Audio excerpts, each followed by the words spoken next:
So we now have the final figure to how much Ed Miliband and Keir Starmer's Green Dream is going to cost the United Kingdom.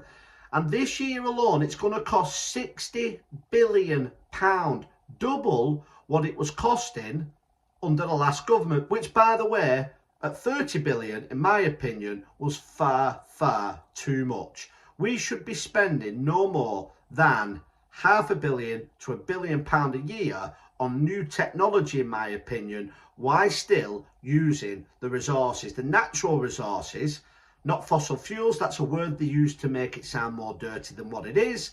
The natural resources that would make us truly energy independent. So £60 billion.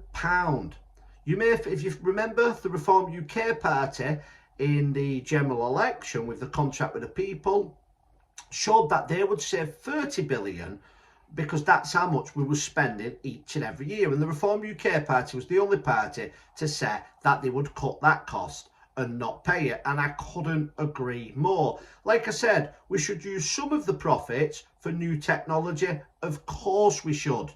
We would all prefer a better place where we had cheaper energy, cleaner energy.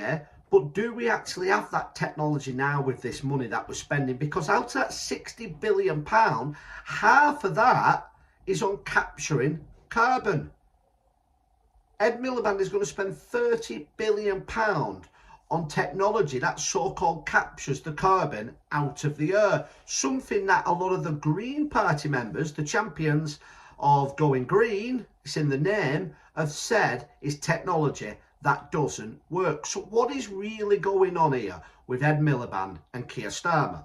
And this is the problem when you have so-called lefties in government. The reason I say so-called is because I'm far from left, but I can respect somebody who is genuinely left-wing, who genuinely cares about the environment.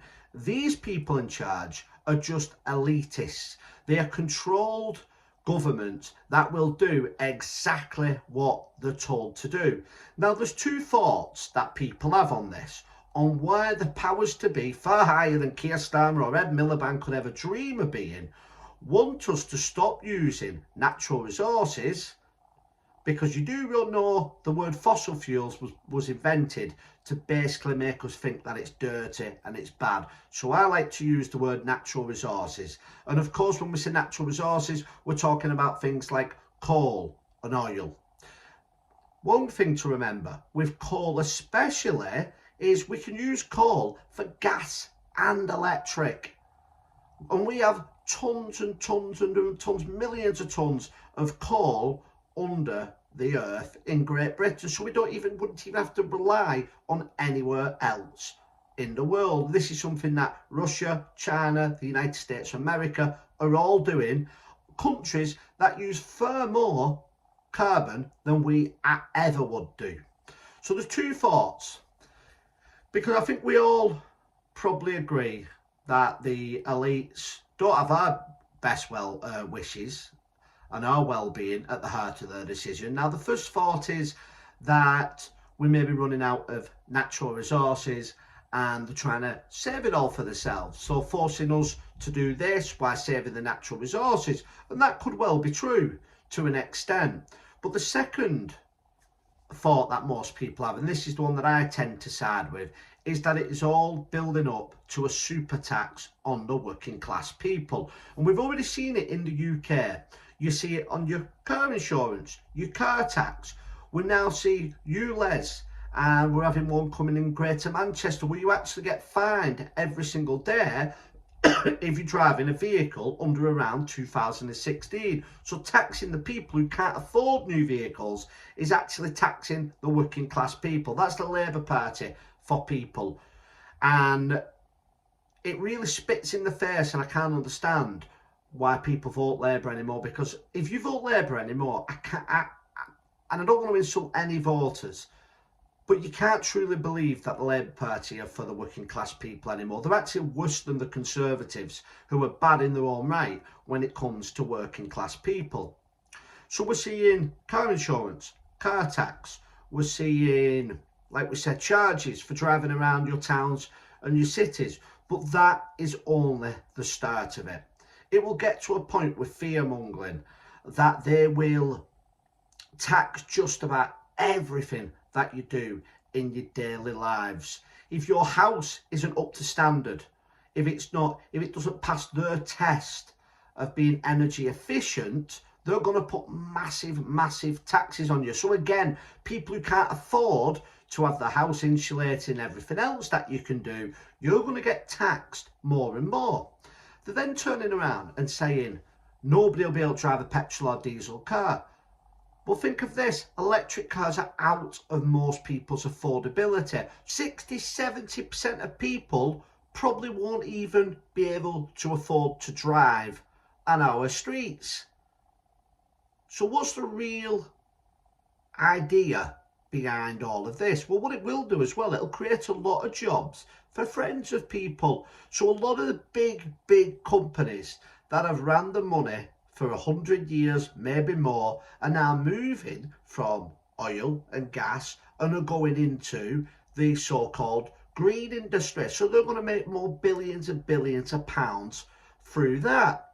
But let's say everything was kosher. Let's say that these elites have suddenly found a new faith and wanted to help you and me.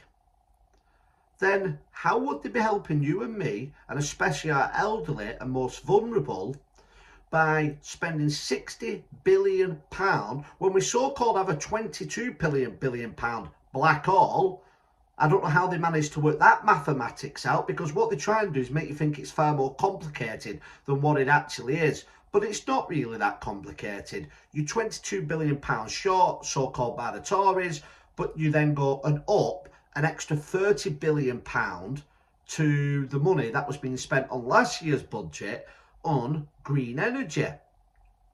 And by doing this, even they've admitted themselves now that it's going to take 10 years at best till you'll save £300 a year. So that means 9 more years of your gas and electric prices going through the roof, and on the 10th year you might, let's be honest, you won't save £300. They know that people's gas and electric prices are going to go through the roofs, but they don't care about that. Please let me know in the comment section, what do you think the agenda is of these people of spending £60 billion on green energy?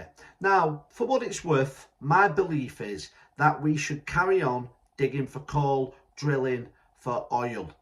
Now, at one time I was against fracking, but I've changed my views a lot over the years. I think a lot of people do. You start off in your early 20s, more to the left, and then as you see real life and the struggles for real life, you start seeing that, unfortunately, as nice and fluffy as it might sound, being to the left just simply doesn't work. And now when I look at fracking and I look at how Donald Trump did it in America, I see the benefits of doing it. Now, there is a lot of concerns. I don't know how legit the videos are and the dangers of earthquakes and things like that, but let's say that is hugely exaggerated. The point that we could be energy efficient in this country without relying on anybody else whatsoever, to me, is the way forward. And then what you can do, you can dig your coal out, you can get your oil and your gas, and when your country has enough of it, you can sell that around the world, and with some of them profits, then invest in better technology. Now, the United Kingdom government says, well, the reason that we're doing this and why we should do it, even though we only use 1% of CO2 emissions and places like China, America, Russia use far more, is because we then would be the leader in it. We would set the world right and everyone would follow the way the United Kingdom was doing it. That is absolute baloney. And the problem is this, that whatever you think of Vladimir Putin, whatever you think about the Chinese government, whatever you think of Donald Trump, those people have the best interest of their countries at heart. Here in the United Kingdom, we have been governed, for as long as I've been alive anyway, by governments who do not work for you and me. They work for the powers to be, the people that control them, and they will follow whatever agenda that they want. And this ties in onto the last video that I've just done regarding Nigel Farage and Reform UK. You may not agree with everything, you may not agree with the stance on Tommy Robinson, But the position that they take on all the other issues for me is far more important, and they are our only chance at getting rid of the mainstream governments, the elitists. But thank you all for watching. Please let me know what you think of Ed Miliband this year going to spend £60 billion of yours and my tax money on carbon capture, wind farms and the rest of the green energy nonsense that he's been spouting. Thank you all for watching. Please like, share and subscribe, and I'll see you on the next video.